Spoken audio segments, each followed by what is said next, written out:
ನ್ಯೂಸ್ಗೆ ಸ್ವಾಗತ. ನಾನು ಚಂದ್ರಕಲಾ ನೂತನಗೌಡ. ಶವದ ಜೊತೆ ಲೈಂಗಿಕ ಕ್ರಿಯೆಯಂತೆ ಮೃತದೇಹವನ್ನು ಪೀಸ್ ಮಾಡಿ ನದಿಗೆ ಎಸೆದಿದ್ದಾನೆ ಪಾತಕಿ. ಯಪ್ಪ, ಎಂತೆಂಥ ಘಟನೆಗಳು ನಡೀತಾ ಇದೆ. ಸಮಾಜವೇ ತಲೆ ತಗ್ಗಿಸುವಂತಹ ಘಟನೆಗಳು ಇತ್ತೀಚೆಗೆ ಬಹಳ ಆಗ್ತಾ ಇದೆ.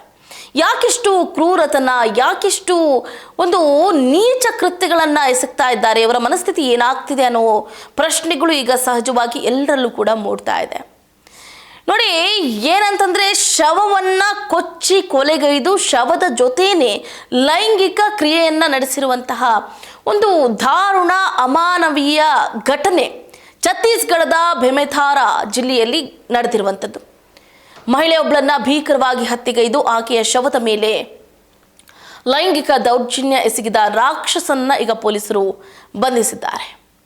ಹೌದು, ಸೋನ್ಪುರಿ ಗ್ರಾಮದ ನಿವಾಸಿ 42 ವರ್ಷದ ರಾಮ್ ಪ್ರಸಾದ್ ಸೋನ್ವಾನಿ ಅಲಿಯಾಸ್ ಬಂಗಾಳಿ ಬಂಧಿತ ಆರೋಪಿಯಾಗಿದ್ದಾನೆ. ಜುಲೈ 6ನೇ ತಾರೀಕು ತಡರಾತ್ರಿ 50 ವರ್ಷದ ಮಹಿಳೆಯ ಮನೆಗೆ ನುಗ್ಗಿರ್ತಾನೆ ಈತ. ಆಕೆಯ ಮೇಲೆ ಲೈಂಗಿಕ ದೌರ್ಜನ್ಯಕ್ಕೆ ಯತ್ನ ಮಾಡ್ತಾನೆ.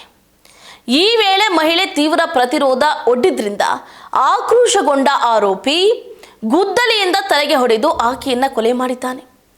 ಹತ್ಯೆಯ ಬಳಿಕ ಆರೋಪಿಯ ವಿಕೃತ ಮನಸ್ಸು ಜಾಗೃತಗೊಂಡಿದೆ. ಮೃತದೇಹದೊಂದಿಗೆ ಕಾಮ ತೀರಿಸಿಕೊಳ್ಳುವ ನೆಕ್ರೋಫಿಲಿಯಾ ಅನ್ನುವ ಮಾನಸಿಕ ಕಾಯಿಲೆಯಿಂದ ಈತ ಬಳಲ್ತಿದ್ದ ಎನ್ನಲಾಗ್ತಾ ಇದೆ. ಮಹಿಳೆಯ ನಿರ್ಜೀವ ದೇಹದ ಮೇಲೆಯೇ ಅತ್ಯಾಚಾರ ಎಸಗಿದ್ದಾನೆ. ಅಷ್ಟಕ್ಕೆ ನಿಲ್ಲದೆ ಕೃತ್ಯದ ಸಾಕ್ಷ್ಯ ನಾಶಪಡಿಸುವ ಉದ್ದೇಶದಿಂದ ಗರಗಸ ತಂದು ಶವವನ್ನು ತುಂಡಾಗಿ ಕತ್ತರಿಸಿದ್ದಾನೆ. ಅಭೀಕರ ಸ್ಥಿತಿಯಲ್ಲೂ ಶವದ ಭಾಗಗಳೊಂದಿಗೆ ಮತ್ತೆ ವಿಕೃತಿ ಲೈಂಗಿಕ ಕ್ರಿಯೆಯನ್ನು ನಡೆಸಿದ್ದಾನೆ ಅಂತ ಪೊಲೀಸರು ತಿಳಿಸಿದ್ದಾರೆ.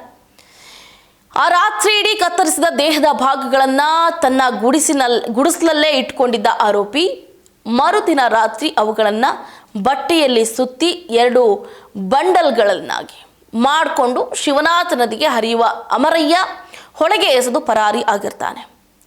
ಹೊಳೆಯಲ್ಲಿ ತೇಲಿ ಬಂದ ಶವದ ಭಾಗಗಳನ್ನು ಗಮನಿಸಿದ ಮಹಿಳೆಯ ಮಗ ಪೊಲೀಸರಿಗೆ ದೂರನ್ನು ನೀಡಿದಾಗ ಈ ಘೋರ ಪ್ರಕರಣ ಬಯಲಾಗಿದೆ. ಈ ಬೆನ್ನಲ್ಲೇ ಬೆಮೆಥಾರಾ ಎಸ್ಪಿ ತ್ರಿಲೋಕ್ ಬನ್ಸಾಲ್ ನೇತೃತ್ವದಲ್ಲಿ ವಿಧಿವಿಜ್ಞಾನ ತಜ್ಞರು ಶ್ವಾನದಳ, ಡ್ರೋನ್ಗಳು ಹಾಗೆ ದೋಣಿಗಳ ಮೂಲಕ ತೀವ್ರ ಶೋಧ ಕಾರ್ಯವನ್ನು ನಡೆಸ್ತಾರೆ. ತಾಂತ್ರಿಕ ಮತ್ತು ಸಾಂದರ್ಭಿಕ ಪುರಾವೆಗಳ ಆಧಾರದ ಮೇಲೆ ಪೊಲೀಸರು ರಾಮ್ ಪ್ರಸಾದ್ನನ್ನ ವಶಕ್ಕೆ ಪಡೆದು ವಿಚಾರಣೆಗೆ ಒಳಪಡಿಸ್ತಾರೆ. ಆತ ತನ್ನ ಮೈ ಜುಮ್ ಎನಿಸುವ ಅಪರಾಧವನ್ನು ಒಪ್ಪಿಕೊಂಡೇ ಬಿಡ್ತಾನೆ. ವಿಶೇಷ ಏನು ಅಂತಂದರೆ ಈತ 2017ರಲ್ಲೂ ಕೂಡ ಮತ್ತೊಬ್ಬ ಮಹಿಳೆಯ ಕೊಲೆ ಪ್ರಕರಣದಲ್ಲಿ ಭಾಗಿಯಾಗಿರ್ತಾನೆ. ಪುನರಾವರ್ತಿತ ಅಪರಾಧಿಯಾಗಿದ್ದಾನೆ. ಸದ್ಯ ಆರೋಪಿಯ ಹೇಳಿಕೆಯ ಮೇರೆಗೆ ಕೊಲೆಗೆ ಬಳಸಿದ ಗುದ್ದಲಿ, ದೇಹ ಕತ್ತರಿಸಿದ ಗರಗಸ ಸೇರಿದಂತೆ ಪ್ರಮುಖ ಸಾಕ್ಷ್ಯಗಳನ್ನು ಕೂಡ ವಶಪಡಿಸಿಕೊಳ್ಳಲಾಗಿದೆ.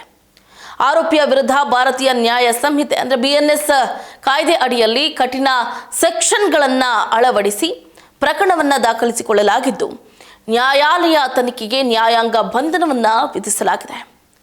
ಆದರೆ ಇಷ್ಟು ಕ್ರೂರತನ ಎಲ್ಲಿಂದ ಇವರಿಗೆ ಬರುತ್ತೆ, ಯಾಕಿಷ್ಟು ನೀಚ ಕೆಲಸಗಳನ್ನು ಮಾಡಬೇಕು ಅನ್ನುವಂಥ ಮನಸ್ಥಿತಿಯನ್ನು ಹೊಂದಿದ್ದಾರೆ ಅನ್ನೋದು ಗೊತ್ತಾಗ್ತಾ ಇಲ್ಲ. ಬಟ್ ಇಚ್ಛೆ ಇಲ್ಲ ಅಂದರೂ ಕೂಡ ಆಕೆಯನ್ನು ಕೊಲೆ ಮಾಡಿ ತದನಂತರ ಆ ಶವದ ಜೊತೆಗೆ ಲೈಂಗಿಕ ಕ್ರಿಯೆಯನ್ನು ನಡೆಸಿರುವುದು ನಿಜಕ್ಕೂ ಕೂಡ ಒಂದು ಕ್ಷಣ ಮೈ ಜುಮ್ಮೆನಿಸುವಂತಹ ಘಟನೆ ಅಂತಲೇ ಹೇಳ್ಬೋದು. ನೋಡೋಣ ಈ ವಿಷಯಕ್ಕೆ ಸಂಬಂಧಪಟ್ಟಂತೆ ಏನು ಅಪ್ಡೇಟ್ಸ್ಗಳು ಮುಂದಿನ ದಿನದಲ್ಲಿ ಬರುತ್ತೆ ಏನು ಅಂತ. ಇದಾಗುತ್ತೆ ಇವರೆಗಿನ ಅಪ್ಡೇಟ್. ನೋಡ್ತಾ ಇರಿ ಸ್ಪೀಡ್ ನ್ಯೂಸ್. ನಿಮ್ಮದು ವೇಗ ನಮ್ಮದು.